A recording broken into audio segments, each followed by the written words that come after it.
Continuando o nosso estudo, no versículo 43 do capítulo 4, começa a história da cura do filho de um oficial do rei, que Jesus realizou em Caná da Galileia, onde ele transformou água em vinho.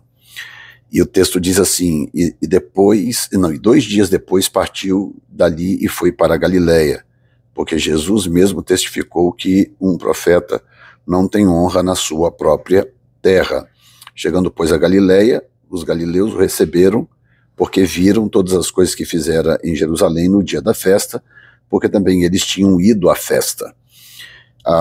E verso 46 diz, segunda vez foi Jesus a Caná da Galileia, onde da água fizera vinho, e havia ali um oficial do rei, cujo filho estava enfermo em Cafarnaum. Então, primeiro vamos falar sobre essa questão do profeta não tem honra na sua própria terra. Ao sair da boca de Jesus, isso aqui ganha uma dimensão muito mais séria, né? Porque o próprio Jesus sentiu na pele o peso do entrelaçamento social. O próprio Jesus, o Filho de Deus, o homem perfeito que andou sobre a terra, que tinha o poder de andar sobre as águas, de falar ao vento, de ressuscitar morto, de levantar paralítico, que podia fazer todas essas coisas com a maior facilidade, sentiu o peso da falta de reconhecimento entre pessoas conhecidas, né? E ele mesmo disse que o profeta não existe profeta sem honra a não ser na sua própria terra.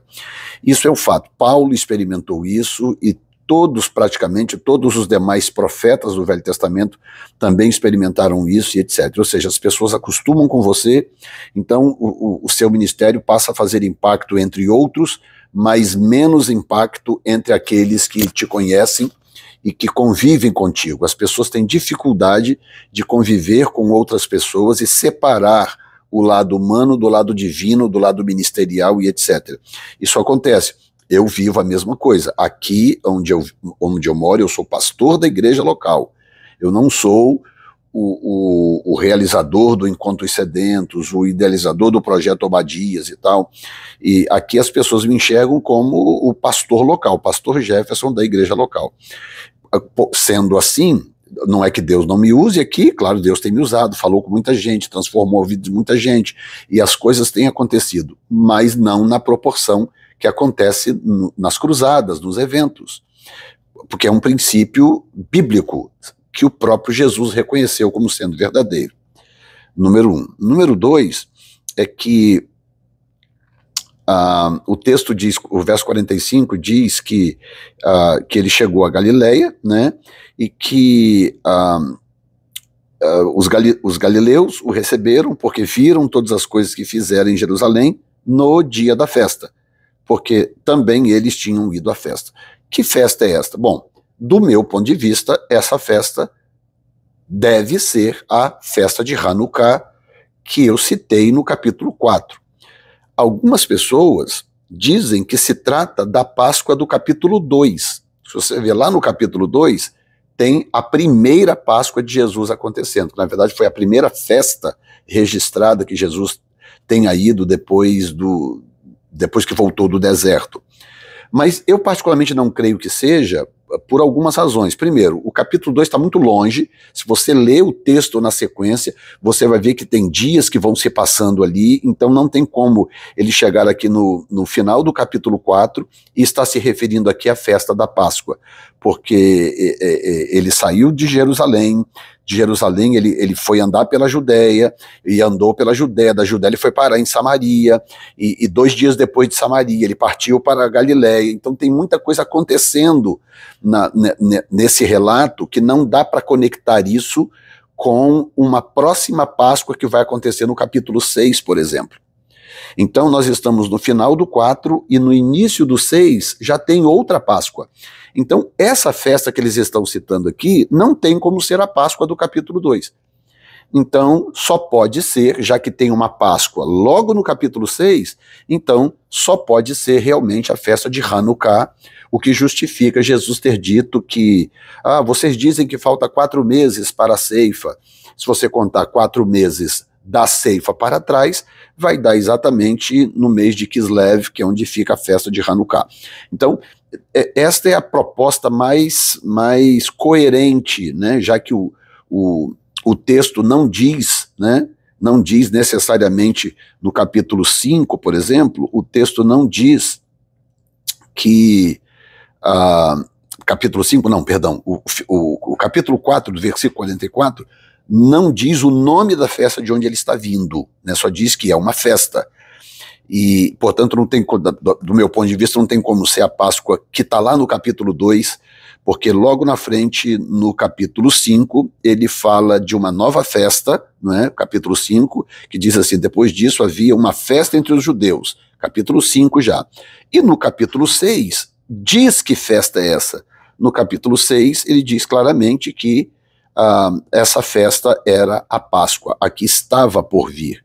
Então, se a Páscoa estava por vir logo em seguida, portanto já tinha um ano depois da Páscoa do capítulo 2, e a única festa que cabe nesse histórico aqui é a festa de Hanukkah.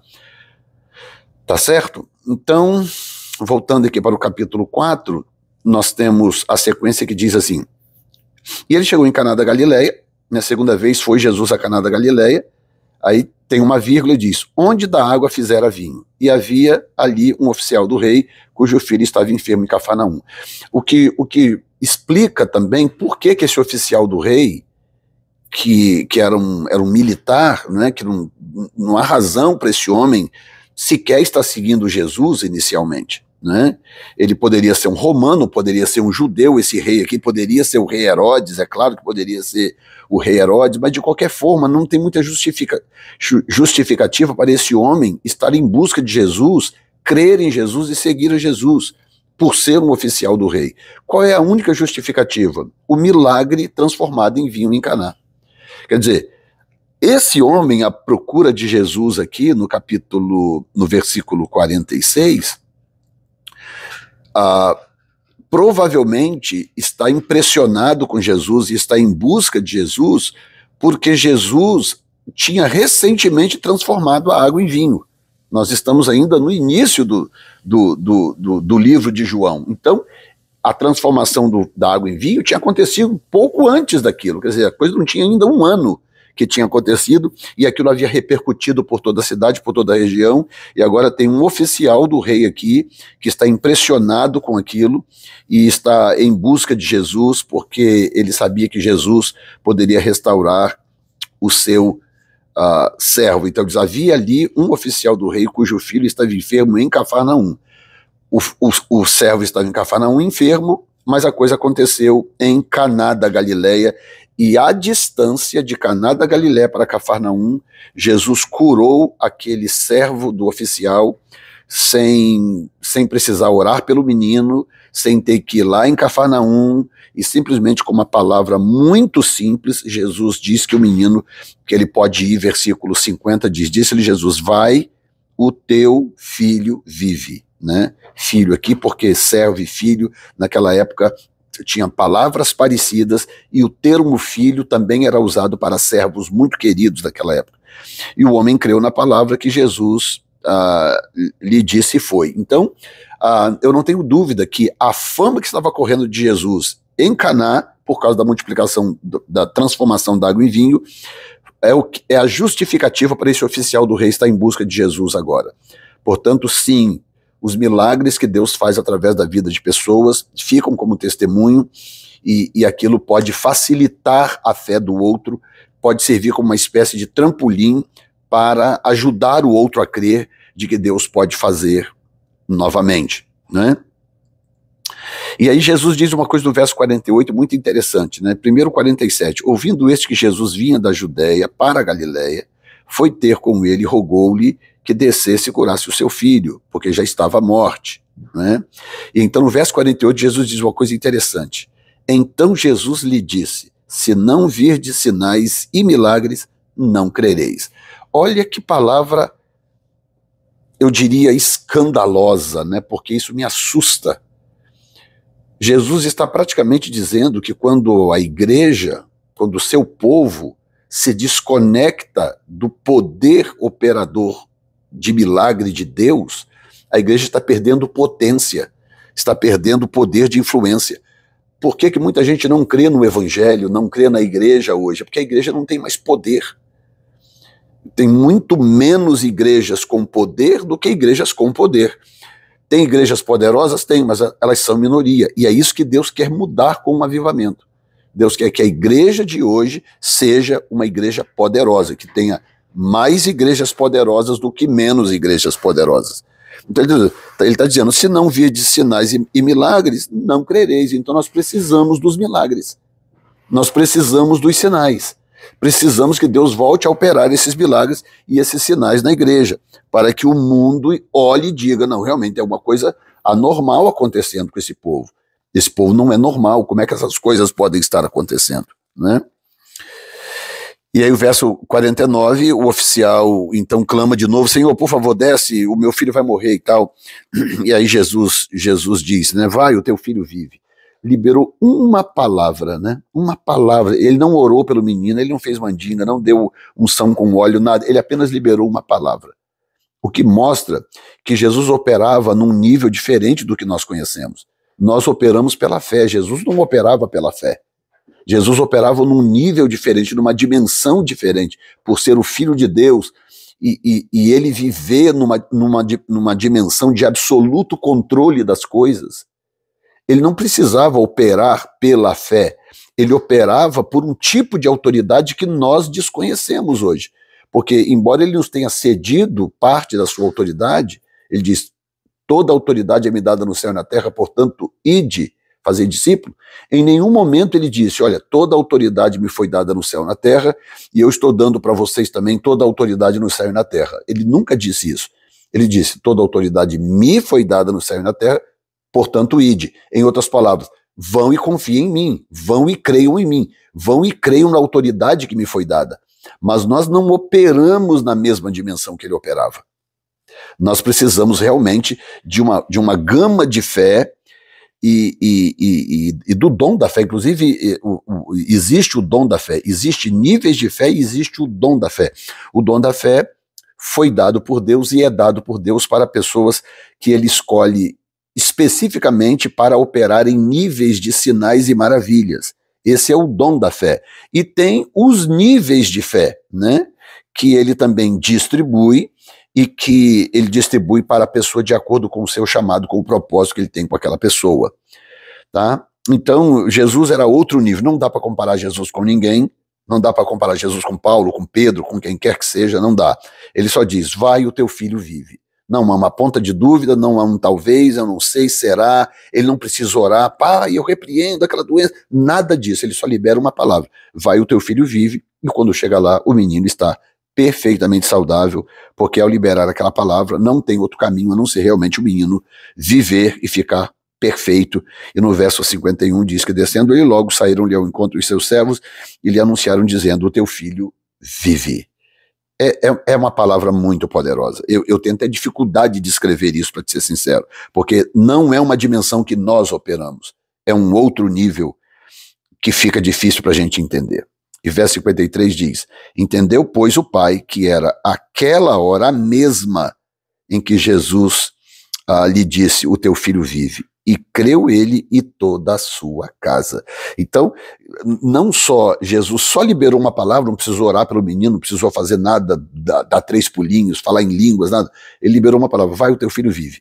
Não só isso, como o pai depois descobriu, quando ele checou as horas, ele descobriu que o menino sarou imediatamente ao Jesus liberar a palavra. Quer dizer, não levou 10 minutos, 15 minutos, meia hora, 1h30, foi melhorando aos pouquinhos. Não, quando Jesus liberou a palavra, provavelmente já tinha um anjo lá ao lado da cama daquele menino, ou o próprio Espírito Santo, mas quando Jesus liberou aquela palavra, instantaneamente, em fração de segundos, aquele menino estava completamente curado.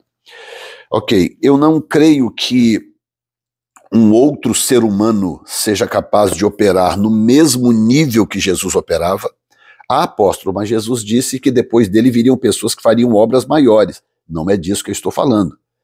Fazer obras maiores tem muito a ver, inclusive, com as ferramentas que nós temos disponíveis em cada geração. Né? Eu estive num canal de televisão aqui nos Estados Unidos, em um programa só, eu falei para mais de 1 bilhão de pessoas em todo o planeta Terra, em um programa de televisão. Ok, quantas delas se converteram e tal, eu não tenho essas informações, mas uma coisa eu garanto, Jesus, enquanto andou aqui na Terra, nunca pregou para 1 bilhão de pessoas. Então, está entendendo? Então, quando ele diz que alguns farão coisas maiores do que ele, porque ele sabia que com o avanço do tempo, ferramentas novas surgiriam e pessoas seriam capazes de alcançar mais gente, de ministrar para mais pessoas.